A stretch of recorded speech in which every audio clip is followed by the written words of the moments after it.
Hey guys, welcome back to my channel. This is Iman Snow, and today we're going to talk about Dunkirk. This was a really great movie. I was not surprised, to be honest. I've loved every Nolan film I've seen, and I'm not ashamed to say that at all because I feel like he is a genius.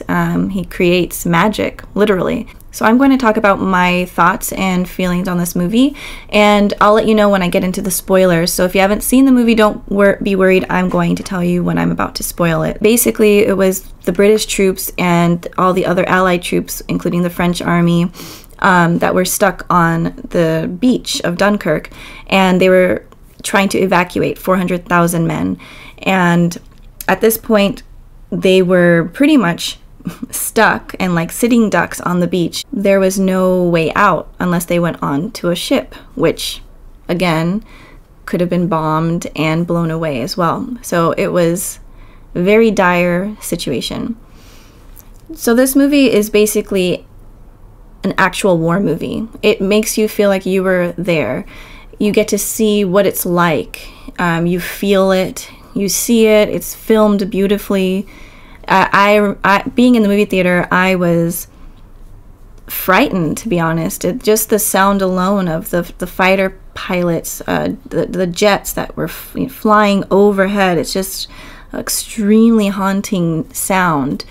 And so I can't imagine how afraid these soldiers were. Basically, the movie starts out and you have three different storylines, and those are the soldiers that are on Dunkirk beach, the fighter pilots in the Spitfire jets, and then we have the civilians who are going to come and rescue the trapped soldiers on Dunkirk. The interesting thing about this movie is that Christopher Nolan always plays with time. There's always something in each of his movies that he likes to manipulate time or play with it or just do things that other directors don't do, and he's a perfectionist at this. And with this movie, we have kind of three different timelines, and like I said, three different stories, but they all get connected, and it's really a joy to see kind of it happening right in front of you because you don't realize it at first, and when it hits you, you're like, oh, it's all connected. And I'm not going to spoil that. I'll get into that when I get into the spoilers, but I feel like that was just, it was executed very well by Nolan. There is also kind of the score and the background. You hear this clock ticking, and pretty much it's all about time, being somewhere in the nick of time at the right time, or just the fuel is running out. How many minutes have I been flying in the air? How long will it take for me to get here to here? It's all about time, and that's really what war is about, because that's all you can look forward to. There's even a scene where they're waiting for the tide to come back in, and they're saying, well, isn't it 6 hours? No, it's 3 hours, and it's very interesting. It's all about time, and I think that was done really well. There was some standout performances for me. Obviously, Tom Hardy did a great job, and Mark Rylance, I think, was like MVP of the movie. OG just like killed it. Also, I hope I'm saying his name right, but I think it's Finn or Fionn, but I'm gonna say Finn because I think that's how you pronounce it. He did a great job. I mean, I don't know how many roles he's been in, if this was his first movie, but he was very believable. Again, this movie doesn't have a lot of dialogue, and I was not mad about that at all. I really felt like it fit this movie. This was a real-time war. This was an experience that we were all supposed to take away. We were supposed to feel like we were there. And if you were in a place like this, where you were sitting ducks waiting to be killed off, there's not a whole lot to talk about. And so they executed that very well with everyone involved. It was all about the face, your eyes, the emotions and expressions, and I feel like all the actors did a wonderful job.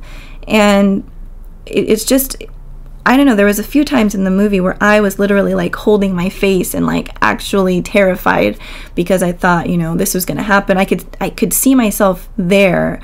And so if you've seen the movie, stick around. Like I said, spoilers are coming very, very soon, and I want to get into it. But I want to just a shout out to, I believe his name is Anirin Barnard, and he plays Gibson, and he stood out to me the most in the movie. I don't know, his performance was amazing, and he didn't say one word for pretty much the whole movie, and I didn't even realize that when it happened. And I was absolutely impressed with his performance, and I will follow him in whatever he has to offer in any movie. I'm gonna go watch anything he's ever been in. So shout outs to that actor. Great job. Yeah, the other thing I'll say is I'm really happy that it's a PG-13 rating. I noticed it wasn't gory at all, and you know, I'm not afraid of gore or anything like that, but I felt like in this movie it didn't need that to be frightening. It was so suspenseful, so intense with, are people going to drown here? Are people going to make it on this ship? Is this the one? Or are they all going to die? You know, it just, that alone was frightening and terrifying, and I thought it was smart on Nolan's part, because this movie will be able to bring in a lot of younger people, especially casting Harry Styles. In the movie theater I was in, there was like 3 teenage girls who I'm certain they would never go to a war movie ever.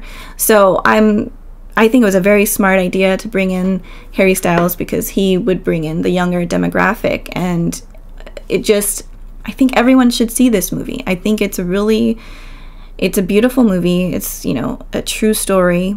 And it's something that people should look into and realize that this is a part of history and we need to learn about it. And, you know, again, I've always said that history repeats itself. And you just have to always remember that this was a possibility. This has happened. Let's not repeat this situation. Things can always happen. I am going to get into spoilers now. So I was talking about Gibson. He was the French soldier who was trying to be a British soldier. I didn't realize he hadn't even spoken a word until they were in that boat, and Harry Styles has the gun to him, and he's like, you know, you're a German spy, and he's like, don't you realize you haven't said anything? And I'm like, it was almost like to the audience where we're like, whoa, he actually hasn't said a word. And so it was kind of like a very interesting moment for me, because I was thinking, wow, why am I so invested in this character? I was more invested in him I wanted him to survive more than any other character in the movie. So that was interesting. And I think it was because from the moment we see him, he's just smart, just putting on the clothes of the fallen soldier and, you know, befriending Finn's character, and then, you know, carrying the injured soldier, and they make it onto the ship, or they try to, and then, you know, he hides under the bridge, and because of Gibson, Finn survived. There's no other reason, like, they wouldn't have lived. And I thought it was so amazing when they get onto the ship and they open up the door to get everyone down into the bunker of the ship, and Gibson's like, nope, mm-mm. And I'm sitting there, and I'm one of those people who, like, when I'm in like a movie theater or anywhere, I always kind of like think like, well, if something happens, how would I get out of this situation? I'm very much like that. I don't know if it's healthy, but I just do that. And I would have done what he did for sure. Like, I would have just been outside, because that's an easy getaway. And of course he was right. And so it's interesting that how he saved them. If he didn't open up the door, which he didn't have to, they wouldn't have lived. Harry Styles wouldn't have lived. Finn wouldn't have lived. Harry Styles. And so I was really angry when they like turned on him and were gonna kill him, and then I was really heartbroken when he died in the ship. So, but it's war, and that's kind of how it is. Like, you can do everything right and still die. You know, it's all about luck. In reality, it's kind of being at the right place at the right time. Mark Rylance and his character, he's on the boat. He's a civilian, which, by the way, when all the boats got there, and I heard that there was like 800 plus civilian boats of just people who took their own boats to go and help the soldiers. Like, I welled up. I cried at the end of the movie, I'm not gonna lie. It was just very emotional for me. And it was beautiful how people would put themselves in danger to just save a group of soldiers. I'm glad that that was shown in the movie, and just to show that like these people helped. They took, I believe it was almost 340,000 of the soldiers were able to escape, and that's a lot. I mean, still a lot died, but that's a lot of soldiers. And so I loved Mark Rylance's scenes, especially at the end when they're trying to dodge the bullets in the boat, and he's telling his son how to maneuver. And that scene was so cool. I was like, that guy's OG, like he knows. And then they saved Collins, who had fallen into the water. Okay, so this scene was really interesting. When Tom Hardy, and this is a whole time thing, where we see Tom Hardy waving to Collins, like, okay, cool, he made it. Then we've come to find out Collins was not able to open up the hatch or whatever. Like, he was stuck in there.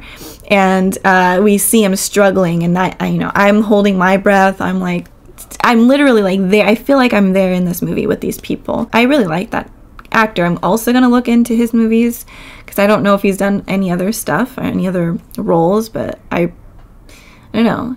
It has a cool look to him.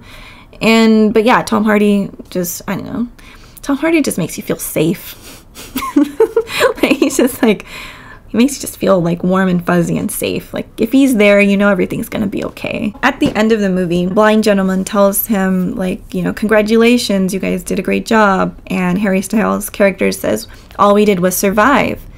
And he says that was enough. And so sometimes wars are not just about, it's not like this romantic, romanticized, like we're coming in deep with like guns just ablazing, and you win. It's not like Inglourious Bastards where you get 100 Nazi scalps, you know what I mean? Like, it's not that. It's ugly, it's scary, it's vulnerable. People do things that you would never think you would do in situations like that. That was depicted very well in this movie. He was afraid for like what was in the newspaper. He was afraid for how the people would receive them, and they were just happy to have them home because they did it. That whether they did it or not, or whatever, they survived. And that is war. That's war. It's a dark place, and I salute the soldiers and the people from back then and to this day fighting for us.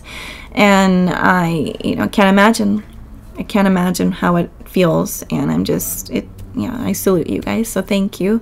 I just thank Christopher Nolan for this movie. It was a very well done movie. Very well done. I was captivated by the whole movie the whole time. And I will be seeing it a second time, and I will see it in IMAX this time. But I think that's all. I think that's all my thoughts, and I'd like to hear what you guys thought about the movie. And so comment down below and let me know what you think. So thank you guys for watching. Bye, guys.